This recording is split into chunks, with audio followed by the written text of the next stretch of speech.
Welcome to Extremely Live.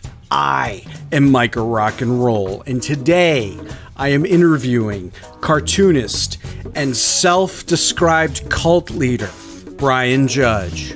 Brian, welcome to the show. I feel welcome here. I'm at home. Thank you so much for having me. Of course. Thank you for doing the show.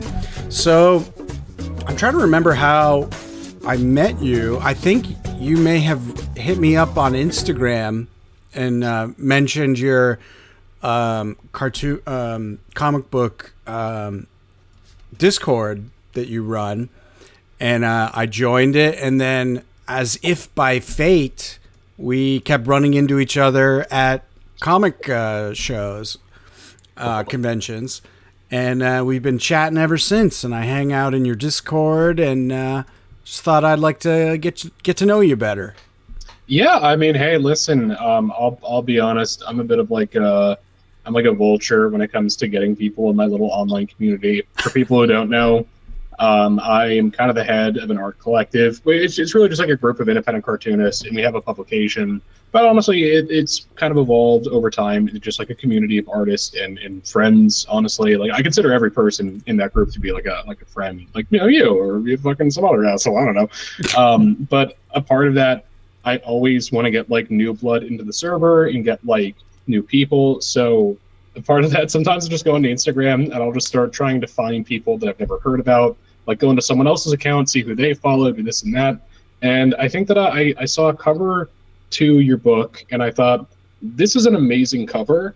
Like I honestly, I think that like the cover that you did for Orange Flavor is like amazing. Like I think it's a really great, captivating, I mean, hey, honestly, that's like what made me want to read it. So I read your book, and then I think after that I messaged you on Insta, and you're one of those New York fuckers, so okay, no one in the fucking world from North Carolina. All the art guys, they're all in fucking New York or whatever shit. But yeah, I'm from small town backgrounds. I'm from upstate New York, so you can't. Yeah, I understand the feeling of being in a small town far away from the action. Let's actually start there. I like to get a flavor of my guests, of like where they're from, where they grew up, what their surroundings were like. So where are you originally from, and tell me about growing up in your town. Oh, I'm New Jersey scum. I live in North Carolina, but I moved maybe like 16 years ago. But I was born in New Jersey, born in like Maplewood, Millburn area, if you're familiar, no one ever is. I've heard of Maplewood. I was born in Ocean Grove, New Jersey, which is in Monmouth County. Okay. Yeah. Small world. But yeah, no, that's where I like lived. And for me, comics is my passion. And every Sunday, because I have two older brothers, my dad always kind of felt bad because I'm 5 and 7 years age difference between me and them. So, sort of like the youngest of the family, my dad would always take me every Sunday to go do chores and go to the comic book store. So it was like a thing that we did. It's what got me into comics. And, ever since that, I just like making things. I like putting myself out there. So I started making my own comics. And again, this kind of community just naturally kind of formed. So yeah, that's cool. That's who I am. Was your father into comic books? Is that why you were going to the comic store, or was he bringing you there for you, or how'd that work? I mean, like my dad read comics when he was a kid. I think that for him, because he likes. My dad's an interesting guy. He likes like science fiction, and he enjoys fantasy and all that shit. He likes movies, and he I remember in a car ride, he would tell me the plot of Blade Runner when I was like 7 or something. He's really into Star Trek. He's really into I remember I was watching the Dune movie with him, and he was like, yeah, I was kind of disappointed. I kind of envisioned Paul as a different looking different, not being as dark. So my dad's an old head. He loves he was a complete hymn thing, a complete setting thing. He loves alternative history stuff where what if time travelers went back in time and gave I don't know, the Confederate Army an AK-47. That's he loves historical stuff in general. And I think that for him, it's hey, here's something that we could do.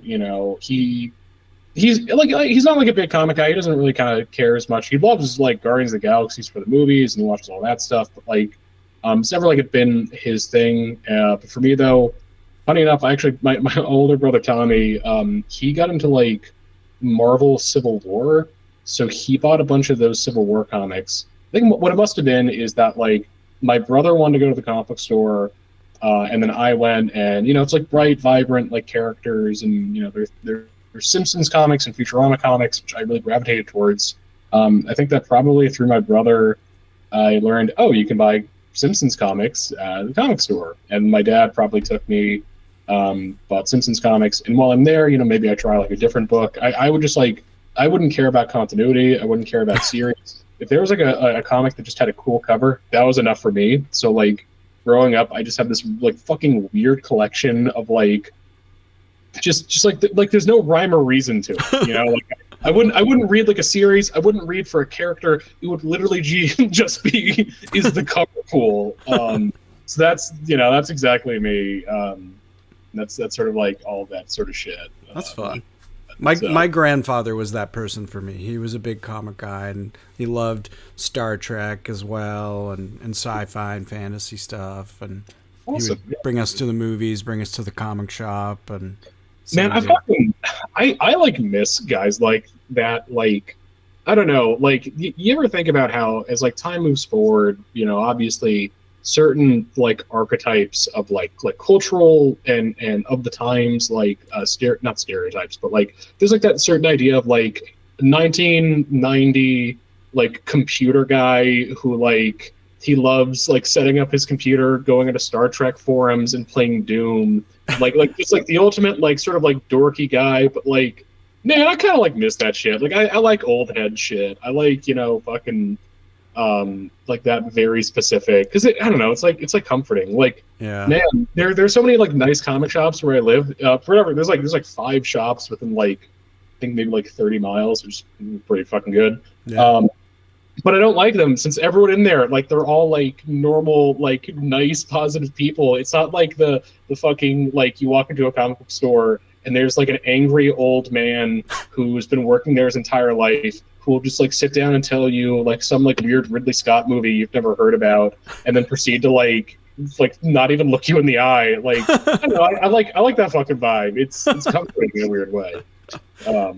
Yeah, the IT guy energy. Yeah, exactly. Yeah, fucking great. I don't actually listen to that shit. I like the people who are nice to me who like make conversation. Yeah, that's usually it's good to be nice, but I get what you're saying. An opinionated, in slightly intense, but like not in a scary way, but like in a wow, this guy's really into this kind of way. Yeah, it's something weird. You ever notice that like there's like a thing of like guys who are like almost like that except without nerdy shit, so they would just be like into like 1950s like Hawaii culture and like Hawaii like shirts and shit like that. You don't like see that anymore. I don't know, maybe that's just me. I feel like that used to be like a bigger thing of like guys like I don't know, I can't even fucking think. Yeah, no, I know what you're saying. I feel like everyone's obsessed with like the culture war, and they're getting all swallowed up by the culture war, and so that's the only thing anybody talks about. And like I just try to avoid that at all costs. What side is the Hawaiian shirt guy on? He's a MAGA head. He loves MAGA. 1990s like IT Star Trek guy. Like, we need small government. God damn it. Oh God, nobody's even talking. Yeah. No, I know what you're saying. You're describing to me a simpler time before people had smartphones, is what I'm hearing. Of just like, I got to go out into the physical reality to go get the stuff I'm into, and I like to hang out here and talk with people. And yeah, I agree. I like that early internet era, that forum user. It's kind of like why I like Discord, is it sort of reminds me of that old more closed off forum. You got to be a member of the forum to hang out kind of internet. Much like of all the social interactive type programs, I would say Discord is the most pleasing versus like going on Instagram or Twitter or whatever. Yeah. It feels more like you can be productive there, or just have fun in a safer, less obnoxious way. Yeah, as someone who doesn't have Twitter, and I only ever hear other people talk about it, I just kind of don't see the point of having it. It just feels like you're projecting thoughts out into the fucking void. It's like I don't know. I honestly think for a lot of that stuff, like whenever I see like someone do like a Twitter screen cap, it's, who fucking is this person? Yeah. Care like, oh, here's some hot take about something. What's worse than that is that like legitimate news organizations now build their like articles of be like everyone's screaming about X, and it's just like one tweet from some random guy, and they're building an entire argument against it. I'm like, you're a real journalist, and you're just showing me screen caps of tweets. What is this? Yeah, like who the fuck are these? I don't know. There's like so much of that shit. I think honestly, without, I hope I don't sound like an angry old man or anything. But I just think like, so much of like Twitter just feels like here's your platform. You can say whatever you want, and you know that's it. It's just like a lot of like people who just kind of come across like, I don't want to say entitled, but like, well, why should I give a shit about your opinion? Like, why? Like, what actually makes this like valuable? What makes you like a credible source? What makes this like opinion worthwhile? Like, I don't know. My opinion has always been that your opinion's worth jack shit unless it's informed. Not everyone's entitled to an opinion. You're only entitled to an opinion when it's an informed opinion. It's always been my sort of like thinking, and like so much of like Twitter, just from what I see. Again, I'm an asshole. I don't fucking have Twitter, but like, I just don't like see any of the appeal. I like my little Discord because I can like bring people that I know and are cool and like and manage that community. And I don't know, Twitter just seems like a fucking cesspool. And I've never heard anyone say like a nice thing about it. It's always like, man, I fucking hate Twitter, or like, man, the algorithm sucks. Man, this sounds like, why are you on this? It seems like everyone who complains about it is still on it. It's very strange. Yeah. I have been noticing, like, not to get off on this weird Twitter tangent, but like I have been noticing, like, ever since Elon Musk took it over, everyone like goes like, oh, I barely use it anymore. I like, it's so bad. I'm like, you are as active as you ever were. You're so full of shit. It just blows my mind that like, yeah, they don't get rid of it. No one ever gets these social media applications out of their life. I think people feel trapped. I blame narcissism, because I think that like narcissism and addiction. I think that like it's a like addiction. I do it all the time. You know, I didn't used to like go onto Instagram every fucking 5 minutes. And I try not to do that. But like things like that in X, it's like, oh, here's a consistent flow of new information by new different people that provide stimulation. Yeah. And you know, the narcissism thing comes of like, well, like what again? Like, what does this matter? Like, right. What, I think the people get off so fucking much trying to like pretend to be the main character or pretend to be like the hero and the shit. Yeah. It's like, no one fucking cares. You know, this is true. This is true. It definitely feels like a very. It feels like it's sucking away your life energies that you could be putting towards something of value, like working on a comic book or posting pictures in your freezer. Yeah. No, but exactly. Like, hey, I like to be productive. I like to make things. I don't want to like. I don't know. Sometimes I think like, man, when I'm fucking dead, I hope that like what I give the world is a little bit better than just like me being angry on the internet. You know? Yeah, totally. Yeah. Very true. Well, let's talk about you making comics. So you're a little kid. You're going to the comic store. You've got a certified nerd dad who is introducing you to Blade Runner and things of that nature. An elder sage teaching you the ways of fun entertainment. And what were you drawing? Like, were you a kid who just drew all day? What was your output? You know, it's funny. I drew a lot as a kid, but it'll always be like margins of notebooks sort of stuff. I drew like comics as a kid, but that wasn't something I did serious. That was like a hobby of that like week. You know, like a kid, you sometimes just get into stuff. But yeah, I have always been drawing. I just never really took it seriously as a kid. I never like, thought I was good enough. I never thought like, you know, since I saw what other people could do and be like, okay, well that's like above with my caliber and like, Yeah. you know, so really for the longest time, I still don't really consider myself an artist. I don't really like that term artist. I don't want to apply it to myself. If other people can be artists, awesome, great for you. I just not really how I sort of interpret myself. But like, Right. In high school, I had a class that was when I moved down to North Carolina, taught by a teacher who drew comics professionally, and who worked on video games. Fucking coolest guy in the world. I actually see him at conventions. Chris Temple. He's an amazing guy. Please support him if you can. All that sort of shit. But he had a class called. Well, after like having his art classes, he had sequential art that was just teaching how to draw comics. Cool. And he's a guy who, you know, worked professionally and was printed, has his own series, does this and that. So really, you know, I liked comics, and I thought, hey, this seems fun. You know, like I like the doodle in my notebook, and I took that, and it really really kind of started something. You know, it really like kind of motivated me to take this seriously. I think that year I drew so much outside for class, like. I wouldn't have to, but I would just like come up with an idea and I would just start drawing. And I never really saw those projects to fruition.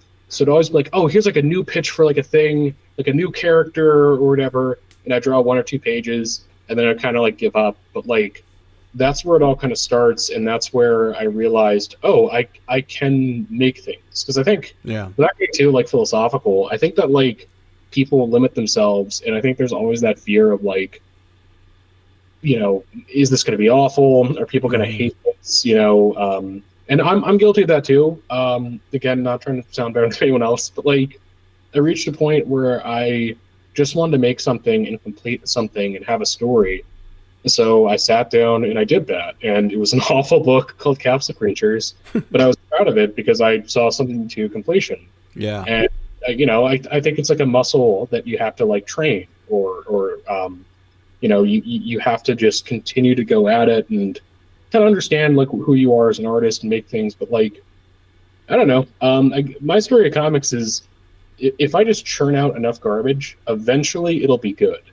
So if I just like keep going at it and just keep making shit, eventually it'll reach a point where I'm happy. Yeah. And I think like honestly, like only now, like within the last like a year, have I think I've even like barely touched that. Like, hey, I made a comic I thought was funny, that I think is funny, not just like, you know, whatever. Like, because I fucking hate my own stuff. I hate it so much. But, like, you know, it's I do see like I don't know. It's for me, it's like a rewarding thing when I look back and I see older art and I see my current. I don't think, oh man, that was awful what I did. I think, oh, I've actually grown. Like I'm actually, you know, I kind of wish as a kid that I knew that like if you put hard work into something, you can get better at it. I just didn't fucking think about that when I was a kid. So. Yeah.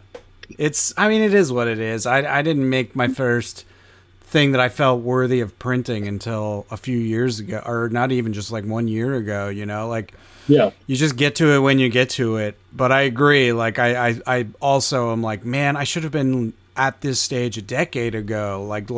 And now I would be so much better than where I'm at right now. But, you know, that's how it works. You just kind of you arrive to places as you arrive, and no sense. Shouldn't fucking stop you right now. Fucking go out there and go make something. It's the famous thing. Jack Kirby was already like 40 when he made Fantastic Four. Yep. Like, you know, hey, that guy was fucking almost halfway through his life, and then he makes the most successful run ever made. So sometimes it's true, and there is something very, like you're saying, seeing something to fruition, like to the end, is so important because it's so easy. Like I have so many like sketched out ideas and notes in my phone, and you know, like nothing's worth anything until you get it done and like finished. How old were you when you taking this comic book class? I can't remember if you said it was in college or high school or. It was a high school. Had to been junior year, so okay, like 16 or 17. Yeah. But he did it for 2 years, and that's like really where. I mean, I had friends who were in that class, but it was in that class because it was like me and 2 other guys. It was like no one else. Oh wow! You know, those 2 other guys. Is this like a specialized high school? What is this? This comic books high school? It was a fucking Catholic high school in North Carolina. Oh, okay. I mean, it wasn't like I don't know. They had some like really like interesting classes there. It's like standard array. I don't know. It was Carl Gibbons High School, fucking pretty good place. Even That's though cool. it's a high school, it was, kind of like the most atheistic like Catholic high school you could go to. Really? Yeah, no, like they didn't really like ever force like religion down your throat. No horror stories that you typically kind of associate. Yeah. Really positive atmosphere, very accepting of people who are different. Understanding of religion. Like I had like one teacher who taught me a really important lesson about the Bible that kind of sort of like destroyed how like I view the Bible, but like in a positive way. Where like he had like a thing where he was saying there's a part in the Bible where they reference the word cornerstone.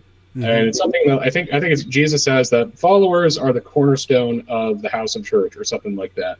And my teacher was saying, depending upon how you interpret the use of the word cornerstone, because it was a book that has been translated to English, multiple translations, the term cornerstone could mean one of two things. A cornerstone in the traditional sense is a stone that is necessary for a building for fundamental purposes. So when you say a cornerstone, that means you are a part of this thing and you are necessary. Mhm. Whereas I think that I could be getting some of this wrong, but like the other definition is, like you are a stone in a wall, you are one of many. It's the collective who define this. But like, depending upon how you interpret that could have very different, meanings and purposes beyond that, depending upon which direction you want to take the interpretation of those words. Right. At that point, I realized, well, if you can have that, maybe this shit, doesn't fucking mean anything. Like maybe, I kind of think I took a note in the way you didn't want to hear, but like, I don't know. But I don't know, like that lesson always like stuck with me, and like, I just always like appreciated the fact that like that's a very empathetic, like we're going to understand this as a historical text, as a book that has interpretation rather than a literal like fact. I think that's a very like, I don't know, that's a pretty good like lesson to learn maybe. That, like it is worth studying and understanding things. I mean, I sort of like a mentality that's led to my own personal philosophies and art and shit. So I don't know. Yeah. Mr. De La Rosa, fucking cool guy. I saw Godzilla with him when that movie came out. It was fucking cool. That's cool. You could go my route and upbringing where the Bible is believed literally, and 2 times in your life you prepare for the end of the world and nice. have anxiety through the roof. I mean, do you want to go into further detail? I mean, people who know me know this story. It's not that exciting, but it's like Pentecostal Christians, like laying on of hands, believe in possibility of miracles, and just all the stereotypes you've seen in popular media. Yeah. But like they're the complete opposite, where it's like this. I mean, it's the preacher's interpretation of the Bible, obviously, but it's like it's very much not to be questioned, and you can figure out what's going on in modern day using it to predict that Y2K is indeed the end of the world. Stock up on water and food. Is that the thing where like ISBN codes that is like those are the devil, because if someone has like a barcode, that was the floating around back then as well. Yeah, like everyone was obsessed with like the mark of the beast isn't just going to be a 666. It's going to be hidden, and you're going to be tricked into it. And it's the same group of people. I think that's funny, because I think there's like actually like studying the Bible. I think there's like a lot of value, because I mean, like it or not, it's a text that has very much inspired, like I think like on a fucking subconscious level, like Western civilization. Oh yeah, I mean it's survived for so long. There's stuff in there that's worth like ingesting, as is true with all, I think, old ancient like. Yeah, just to have like a frame of reference to understand, because there are values in the Bible that we subconsciously sort of reflect, not because it's the best thing in the world, but just because that's our society and our culture. So I think, like again, like the whole fucking cornerstone thing, I think that's like interesting to read into. I mean, there's like also that to like a lesser degree, like the hero's journey. I think that stuff is worth like learning about, being knowledgeable about. If only so you could say, I know when this is bullshit. I can catch when someone's just, you know, like seeing those influences. I'm not a hero's journey guy. I think that's I think that's like a fucking load of shit and a basic thing. Like, oh my god, have you ever like? How do you mean, for like storytelling purposes? Yeah, because you can't fucking take all of human experiences and human stories and just boil it down to it's this happens, this happens, this happens. I think it's a great formula, but like it's not like mathematic fact. Like I remember I was having a conversation. I'm kind of jumping around, but I was having a conversation with someone in high school, and like they said like there are only 6 types of stories. And I said, oh, yeah, that's like the Plato thing, you know, whatever. You know, there's comedy, drama. It's like, that's not true. And they said, no, it's a fact. There are only 6 types of stories. Like, no, it's like 7. Whatever the fuck it is. There's only this, like, number of stories. It's like, well, that's like a load of shit. How the fuck can you, like, boil down the entirety of the human experience into just a mathematic number? Like, right. You know, like, I just think that's, like, such, like, a load of fucking shit, you know? Like... Like human life is so much more complicated and interesting, and that like the most important like moments of like our lives, I don't think you can as easily define into like comedy, drama. Like I think that they're much more complicated, like interrelated, and you know all that other sort of shit. You know, I don't think you can. Again, like I don't think the hero's journey is bad. I'm just like tired of like people taking that and saying, oh, this is the formula, everything has this, or like, oh, there's only 6 types of stories, you know, like I think like, again, it's more like a formula. It's not mathematic fact. Someone can use that as a great groundwork to tell a story. Right. Doesn't mean it's like fucking, you know, the end all. I think people can come up with new, interesting story structures. So, do you see yourself more as a writer than a artist? Like, 'cause you said you don't like to be labeled an artist. You call yourself a cartoonist. Like, I'm an awful writer. No, I sincerely view myself. I mean, when I was in college, I studied graphic design. I have a fucking bachelor's in design. I kind of approach things with more like, I don't know, like a builder mentality, where like I'm designing. Like when you like do graphic design, you're not making art. There's a goal that you're trying to achieve because there's a client that you're trying to satisfy. So. I don't know. I think that when I sit down and I draw a comic, there's a goal in mind, and it's for my audience to experience a certain thing, usually boiling it down to simple things like this should be funny, this should be sad, which I'm kind of going back my word on since that sounds like I'm supporting the fucking 6.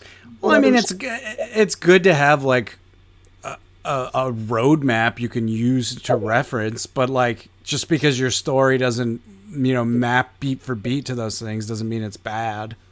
Yeah, no, completely. But I just think of myself as a guy who like I feel like I put on a hard hat on and I'm constructing or like I'm building. I don't want any pretension behind what I do. I don't think that I am like deeper. I think that I'm like I feel like that it's like building something. Like it's like my goal is to make this thing, and then this thing will do everything. Like this object will kind of exist and communicate this one thing. I don't know. I also like making stupid shit. I made a fucking comic where the guy watches Poop the movie and he goes home and it's just him angry in bed. So, you know, like... That was a fun one. I just read... you just posted a comic the other day. It was really good. It's like a play on the shitty Willy Wonka. Yeah, that was a good one. It made me laugh last night. I mean, once you kind of, if you read like enough of those like comics that I do, you kind of figure out that all of my jokes are kind of the same. Of like, here's a premise, and then here's like a guy threatening to kill himself or something. Always like, I don't know. I did a comic way back when called Blupo's World, because like the funniest thing to me is to make something that's not funny and just make it like just a complete different direction and uncomfortable. Where like Blupo's World, if I can fucking find it, but like. The whole thing is that it looks like it's a cartoon for kids. It's like, hi, I'm Blupo. This is Blupo's World. And then a doctor comes in and tells him that he has like a tumor the size of a golf ball in his brain, and then he only has like a week left. And then the rest of the comic is him. He sits down and then he calls his girlfriend and he says like, I'm dying, but I don't want you to see me. I don't want to like burden you with my death. Like, I want you to move on. And then the ending of the comic is him just sitting alone in silence, like just crying. Like, that to me is the funniest thing, because it's like, oh, this is like weirdly sincere and like genuinely unexpected if you like just take that extra beat. But I don't know. That's fun. I'm trying that on my story right now. I don't know if it fucking matters, but yeah. Are you interested in like writing like a longer form like story, you know, beginning, middle, end, like trying to tell a fun story? Yeah, it's difficult for me because whenever I put time into something, I overwrite is what I'm finding. I try to work on that, and I try to like make everything a little bit longer. But I've done like long form stories before. What I find is that I'm not putting the work where I need to with some of it, where I'm just not dedicating myself to like thinking of like a better narrative or like a way to tell that story. I mean, you know, I've like done like long form stuff. I like last year, 2 years ago, last year, I did a story called Bean Quest, where the entire thing was, I'm going to just tell like a big adventure story. And it ended up being like 50 different posts on Instagram to tell that story. And I was kind of just at a certain point making it up as I was going along. So I kind of disowned that. Because I know if I like say, this will be, here's the fucking person I am. I could go and churn out like 100 comics in an afternoon, no problem. The second that I have a script where it says I have to draw 4 pages, I'll crumble inside and I won't be able to complete it. You know, like that just seems like pressure, and then it makes it more difficult. Yeah. Again, that's not an excuse, but like. No, it's hard, man. Like I am just about to complete the first page of a new, like, I'm guessing probably 8 to 10 page story. And it took forever to get there, to like get myself in the headspace of being able to just get started on this first page. My girlfriend's cat. Oh, I think I've seen a cartoon of this cat. Free to say hi. Oh, for the listeners, you can go to youtube.com/@extremely_live, and you'll see the video version of this up probably next week. But yeah, there'd be a what were we discussing? I can't remember. I just played around. She was like, she has like a cut on her and just keeps bleeding on my blankets. Oh like, God! It's weird. She's a weird cat. She does the same thing every day because I work from home on a phone line, and I love my job. I get to work on comics in between calls. Yeah. But like every afternoon, she comes in exactly when I'm done having lunch, and she sits on the bed next to me and just sleeps for the rest of the day. But she has like a cut on her lip, so now it's like bleeding on all of the blankets. So I gotta like. Kick her out of here. Hey, you.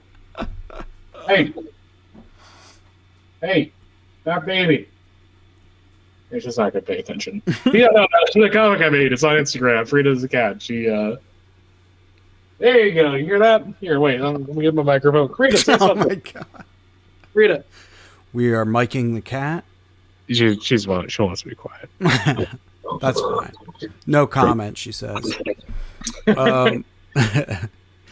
So that's cool. So in high school, you get serious about comics. You start making stuff. You seem pretty prolific. You post new stuff pretty often, and a lot of it is pretty involved, I would say. Are you? Do you have like any like personal like publishing goals? Like I got to try and have something once a week, or are you just going with the flow? I'm just going with the flow. Yeah. I mean, what I kind of have like, I don't know, my brain is constantly working on comics, and I think that I've done this for a few years now, where like, I think that I understand my own kind of workflow, where what I can do is maybe spend like 2 or 3 months where I'm doing nothing but like single page comic like gags where it's just a standalone joke, 6 panels, tells a joke. And then I can do like a bunch of those. And then by the end I get kind of tired, so then I start to do a bunch of diary comics where instead I try to focus on making something maybe more like a little bit like like better written or like reflecting on my life or like doing a certain subject matter. And then I'll do sci-fi stories, and then I'll try to like push myself that way. Like, That's cool. I don't have like a routine that I follow. I don't have like a calendar, but I try to keep myself engaged and try to like mix it up every now and again. I mean, I think I'm kind of figuring out what I'm good at now. Like I'm seeing what my strengths are, but I always try to like push myself and like, I don't know, because I also enjoy it. Like I enjoy doing like a horror comic where I get to draw like a grotesque monster or Totally. like a big muscular guy who with a giant gun, you know, or like I love fucking comics. I love like the like making something absurd. I just finished a comic today where a caveman takes a dinosaur and shits in his mouth. Like I don't fucking care. You know, I love doing that. I want to like, I don't know. I want to push myself, and without sounding like a fucking like shitty Jerry Seinfeld type, I want to push like a boundary, and I want to make people feel uncomfortable. I don't want to make anything hateful. I never want to make anything hateful. I never want to make anything where someone it feels that I'm attacking them or putting hate out into the world. I don't have any time for that shit. But I want to make something that's disturbing, that makes you feel uncomfortable, that like feels like it's pushing against a boundary. Like that Bleppo's World comic where the character is just sad and diagnosed with cancer. Like to me, that's the funniest thing, because when I posted that, a lot of people started to message me like, "Hey, are you like okay? Like this kind of smells like a cry for help." It's like, no, I just thought this was funny. Like that's the best reaction. Oh my god. Back when I was on Reddit, before I fucking said fuck Reddit. Yeah, you really went off, King, on Reddit. Yeah, I did. I love all the comments that I got from that. That was fun. That was a fucking great couple days. Just like over like 200 comments, like just ripping into me. But before that, Poop the Movie, maybe one of my favorite comics I've done. It's simple. It's just a guy who's watching a movie and then he doesn't get it and everyone else is laughing and he's upset. Put that on Reddit. And Reddit fucking despised it. It was confused by it. It's like, I don't know, this is like the simplest joke in the world. It's just funny that like a guy's getting upset by Poop the Movie. But then every other person is like, what the fuck does this mean? I don't get it. What's the punchline? And then I started to like engage with some of those people. Because like one guy was like, this really isn't funny. I think you should really work on a punchline. And I said, okay, well, what have you like? What would you do to make it better? And then like they said, oh, I think he should say this movie's shit. It's like that's the worst fucking idea. like these are like just every idea was just awful. Like I don't know, and like people like looking for hitting meetings and shit. Fuck it. I think I have it pulled up and I see all those comments and like fuck, I like it. Like also what was great is that some guy then claimed after I made that comic that like I was fucking like ripping off or like plagiarizing people. And this is me, is that like if someone like says like I'm plagiarizing, I do take that seriously, because for me that's a very serious like more than anything else, I'm a guy who makes things, and I understand that like big allegations, you know, whatever, even if it's like some fucking asshole on Reddit, doesn't matter. The fact that he said like you stole this idea from South Park, because I didn't know this, but South Park also made a like an episode where they watch a movie that's shit and it's literally shit, and everyone else has shit, and then but other people say no, it's actually great, or something like that. Right. But yeah, okay. I mean, common conclusion I think a lot of people could make, because like saying a movie is shit and then having the movie actually be shit, that's not. I mean, I think that's an idea that most people could kind of get to. It's a pretty common conclusion, but it is kind of weird that like you know, it is the way that it was done in that was similar to me. And this guy said like, yeah, you're like fucking ripping off people. Also, I looked at your other comics, man, you're really plagiarizing other people. And I was like, oh, okay, well, you know what? This is actually kind of serious. Can you give me some examples of other people that I plagiarize? And like, I actually do want to know, because I said like, hey, I could tell you I didn't plagiarize this. I haven't seen that episode of South Park. I mean, maybe like a friend told me about it or something, but that was never my intention. I genuinely don't know. So the guy starts to like say like, yeah, well, all of your comics suck and are bad. And wait, okay, so like a second ago you were saying that I'm plagiarizing. Now you're just saying that they're not funny. Like there's a difference between that. I feel like you're getting the Twitter experience without being on Twitter, my friend.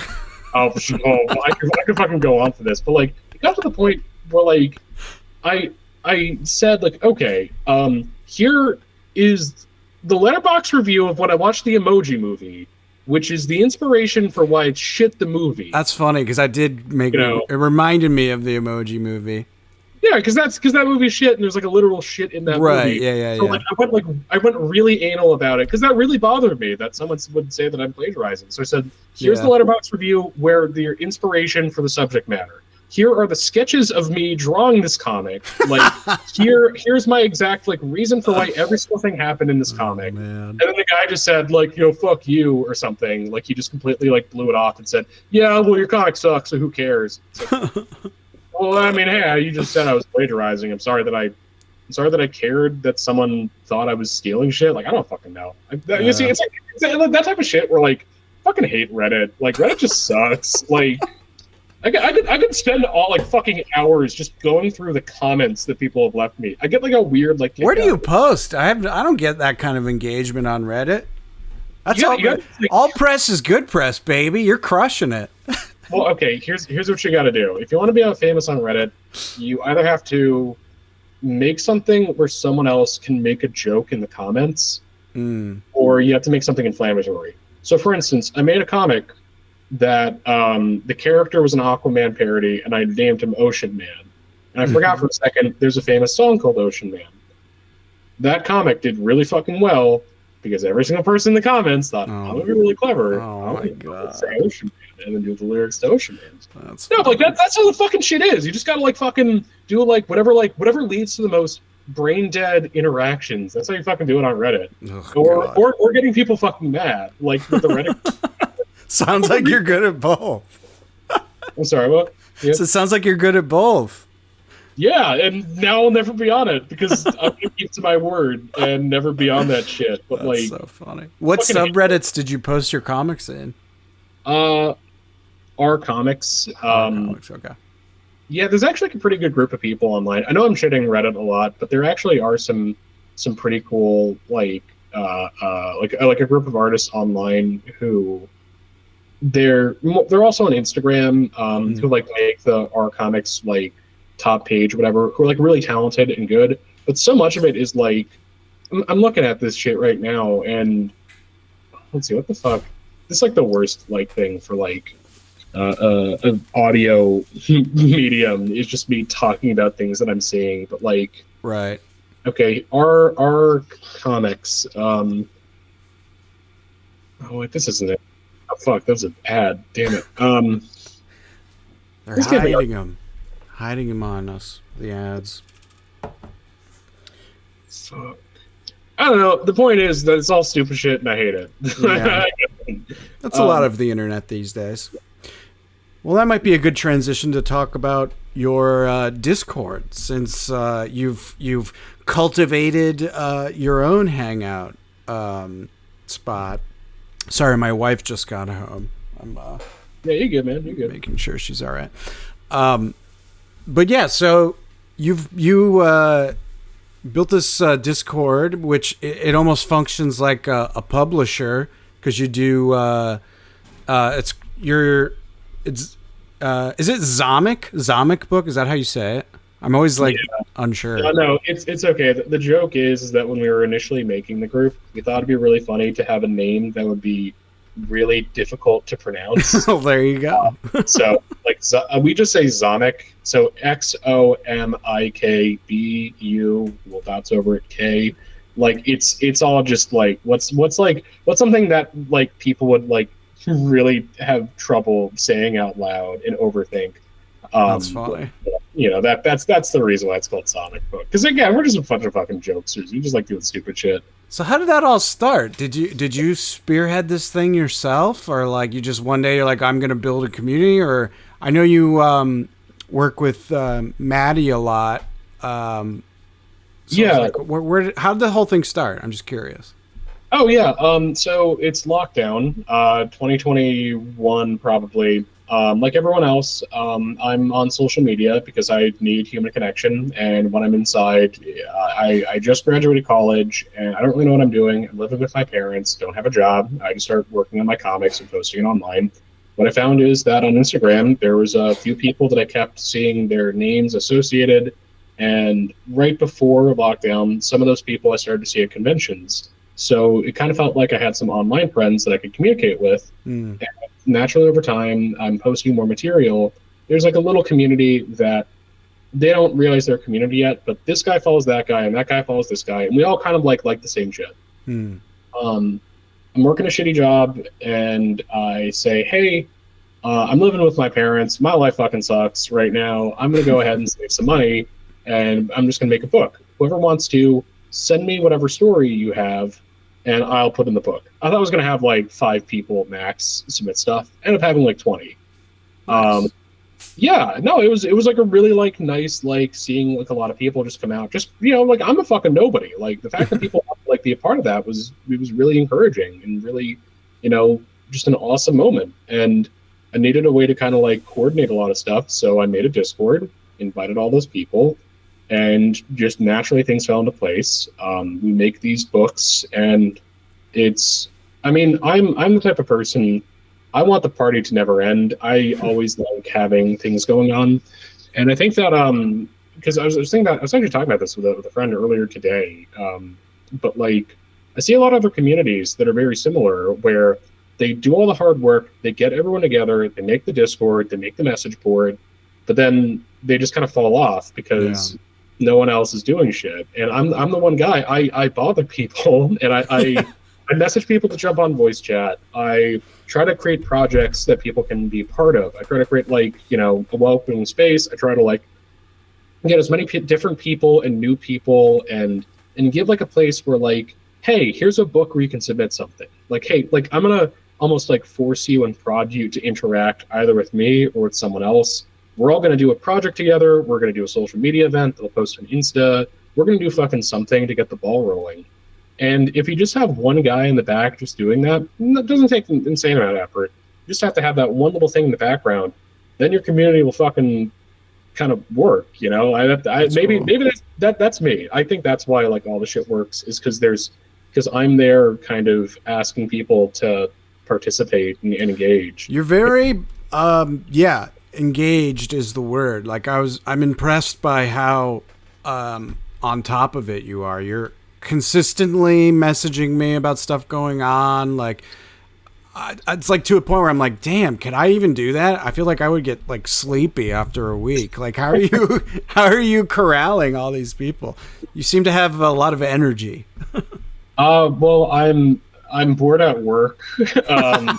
And I don't have any other hobbies. No, because for me, this is like fun. I've tried to like make a space where all the people that are in my server, I think I already said this, but like I consider them to be friends, and I consider them like, I mean, some of these people I was hanging out with. We all went to like a wedding together, and we got like an Airbnb, and we all just like hung out. You know, it was like, I don't know, because like meeting in real life is important. I think that's probably a good thing to do. Of like do a comic book meetup or something. I bet people would be into that. We have like a thing, like, you see, this is also the thing, is that because we are just like the same like couple people, like we have jokes and in-jokes in our server. Actually, right now, for all of you listeners, the Zomic Book Discord server is listening in on this podcast. Sweet. Sergeant Pinor says the Reddit incident was one of my favorite arcs. Arcs of your real life. Yeah, no, because if you're in the server long enough, there are like certain shit that happens. Like, oh, there's this fucking dude, Captain Hardluck, who like he fucking blew up, like and like act like an asshole. Like there are like certain like in jokes now because we're like a community that's been doing this for like a few years. Like sometimes some really amazing shit happens, and then it just becomes like defining. Like that's the part that you realize you get these people in this community. You probably got them for good, but like, fuck, kind of forgot what I was saying. But anyway, I guess the point is that like I don't know what the point was. I fucking forgot what I was saying. Well, it's all good. That's cool. And what I like about it too is you guys are actually making something. It's not just like a dick around. Like you can hang out there and do nothing if you want to. But like the fact that you have built this place that puts out a comic book is pretty awesome. How often do you publish stuff? Seems pretty. I feel like you've published 2 things since I joined, and I haven't even been there for a year. Yeah, so we have a lot of projects running. We're actually going to have to slow down because a lot of this stuff used to just be financed by me, like everything coming out of my paycheck. But I live in an apartment now, don't live with my parents, and I just bought a car. So, yeah. It's something that we know as a group, and I'm not too worried because, I mean, we'll always be creative, and I'll always try to, like, give whatever I can to this community. But we are going to slow down a little bit. But, like, we like try to do, we don't have like a goal in mind of like here's the number of projects, rather what's realistic for us and what do we want to do. So I think last year we had All Genie Comics #2, the Zomic Book TV anthology, a Yoda Grunt cassette tape, all Demon Comics, and probably other projects I'm not thinking about. But like, we're trying to go and do what we think is cool and interesting, and again, like what's realistic to us, because I'm not for nothing. A lot of those projects I did kind of finance, and like I'll make the joke that like in the Discord server, this isn't a democracy, this is a dictatorship, and I'm running the shit. It's like for the longest time it'd be like, listen, man, I'm kind of the one putting like all the money up front for this. Like I don't want to feel like a dick, but like. Like as a group, like we're growing and we are maturing to a degree. Like we're trying to be more conscious. We're trying to get into fundraising, and like a part of that means a little bit slowing down, but that's not necessarily a bad thing for us because now it means like I've kind of figured out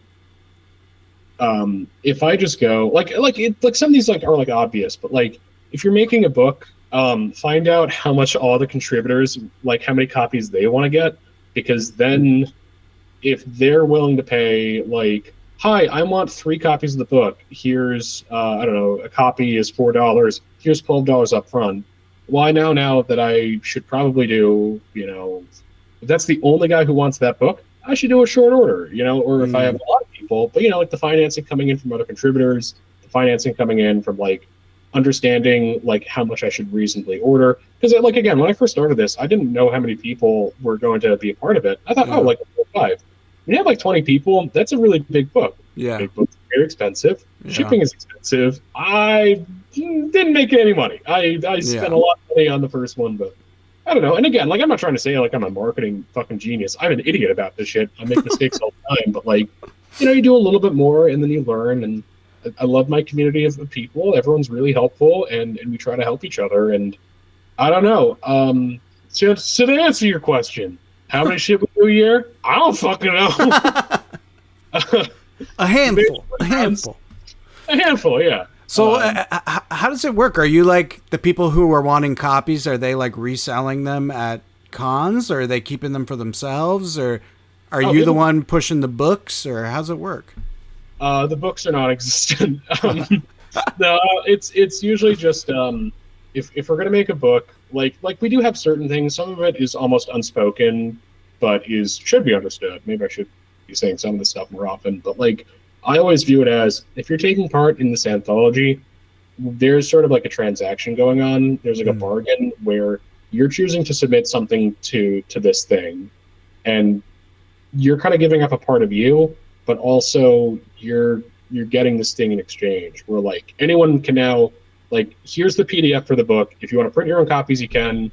And if you want to order copies, you can. If you want to sell it on your own, you can.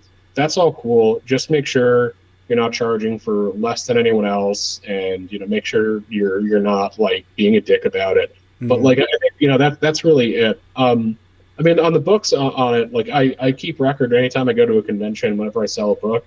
And see like, well, this one's doing well, and this isn't doing well, and to try to keep those records in mind when we are like planning the next project. But this I'm kind of happy with this being a money sink and just being something I never make money back on. Right. Because I like having like if I kind of had to take serious, if I had to treat the financials of this seriously, I think it would kind of kill it a little bit. And Yeah, I'm not yeah. to say like I completely throw money into a fucking like fire pit, but like I do like the idea of just this being something I do for fun because then I get to never worry about making profit back, just making something cool and Yeah. giving it to people. So I'm similarly like I'm trying to figure out like I mean I've told myself if I don't break even, whatever, who cares? Like I just wanted to make something, you know. But yeah, now it's like learning like how do you advertise? Like everything is like a learning experience with this for me as far as to like how to make a product. And I've been enjoying that side of it just as much as the writing and drawing it. Like it's a cool, like new fun thing I have to figure out and work on. Do you are you so corralling all these people to make stuff? It seems like you kind of have like a core group of people who help you each time, like who are kind of in charge ish. yeah, so we have like we do kind of have like a hierarchy of like we call ourselves cult leaders, and that's the whole thing is that we're a cult and that these are the leaders. But it's people like the Hoots and Maddie and Sean and other people. None of these names people like listen to this should care about, but really great people. No, but like we have some people who just naturally in their own life are really good at one thing or a professional experience are like we have one person who professionally manages social media, Oh, and cool. they'll provide advice and tips. And sometimes we have to like distribute up the labor. I think the problem that we had like really early on is that I think I was putting a lot more weight on my back than I should, and it kind of broke me during some periods. So I have other people that I can lean to. What I'm really trying to do now is like get a good group of people where the show can run without me. Like I want to get other people to be editors. I want to get other people to like manage the social media or do like events in the server, because I don't want this to stop. I kind of like I said, I want the party to always be running. I want it to always be going. And if I get other people who can do some of the stuff that I do, then I can now spend my time working on something else, or like I don't have to worry about this constantly. Like, Yeah. and that's I don't know. My end goal is just to have this kind of continue and get more and more people, and continue to have just a community of friends more than anything else. Like I don't want to be famous. I don't want to be rich. I don't want any of that shit. I just want to have like a little spot carved out where this is something that I've built and I'm proud of, and here are all the friends that I've made through it. So that's one fucking thing. So Yeah, that's cool. Do you have like a Zomic Book website where you like share the stuff or? we should, but we don't. Yeah, you totally should, because then you can do like you can just do like digital posting as well. And I also just like the idea of people making cool websites to hang out on again, rather than trying to feed, Instagram or I don't know what other. Do people even use anything else besides Instagram for comics? I know Webtoon is huge for like. Hey, let me tell you, man. I've been down this road before. Down this road. There are some fucking weird websites you can go to. Weird thing is, of all the websites in the world, 9gag has pretty good engagement. Problem is though, the weird thing with 9gag is they don't like Jews. They hate the Muslims. They are like ultra like they're really pro-Israel, which I think is fucking bizarre. And it's awful. Like, yeah, have you ever? Oh, this meme. Yeah. I do know Iron Gag. Yeah, it sucks. It's so fucking bad. But I like 9gag more than Reddit. I don't know what that says about Reddit because 9gag is awful, but that's what it is. That's funny. Yeah, I was just curious. Because I feel like a community like yours would benefit from having like a place you can send people to, like, you've got a lot of people making a lot of stuff, and like it could be a place to like publish it without having to like drop $1,000 on printing. That would be great, but like, and this is why I also want more people in the server always, because even with where we're at currently, that's not something we would kind of be able to manage, because then we have to have job is dedicated to maintaining the website, worrying about the cost, doing the design. So like, sometimes there are like real things like that kind of prevent us, and that's okay. I mean, my mentality is we're gonna get around to it sooner rather than later, or maybe we'll take time, but we'll like get to it. Like, some projects we've been working on for like years that like only now we've been able to do. There's some projects that came up with like fucking yesterday. We're only like now we're doing today. Like everything's differently. Everything has its own track, and so long as people want to do it, we'll get around to it. So. That's cool. Yeah, it seems like a very vibrant place to hang out. Do you just is it like invite only, or are you actively? How do you get people? So we do follow our own kind of process. Usually it's handpicked either by me or by someone else. Internal to the server, you have to sort of run everything by me, because we have had people invited to the server who turn out to be really not cool, kind of bad, and other fucked up shit.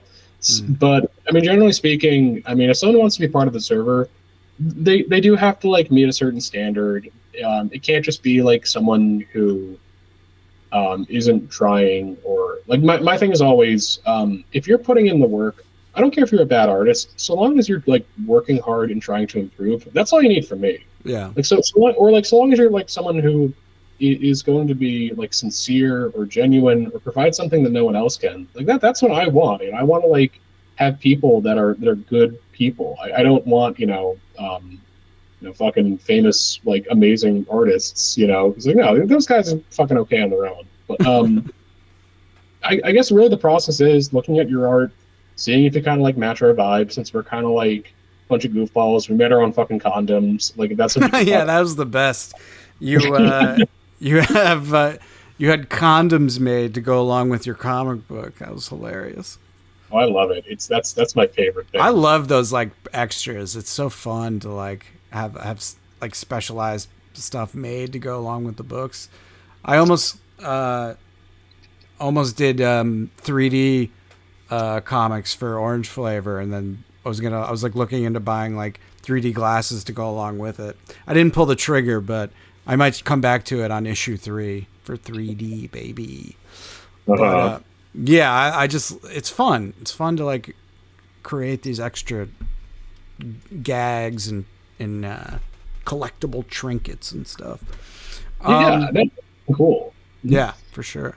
Well, that's cool. I am impressed with your ability to keep all of this stuff running, and it's always cool to have a book made, man. That's like, this is my first serious printing of a comic I've done, and I'm like dying to do the next one because it's just so fun. Like profit or not, it's awesome to have a physical object. I just love it. Yeah, is there anything we should cover that we haven't gotten to? No, I think that's kind of it. I mean, it's kind of like outlines everything about us as a group, and sort of, I don't know, what I want to be known for. So. And your infamous Reddit persona as well.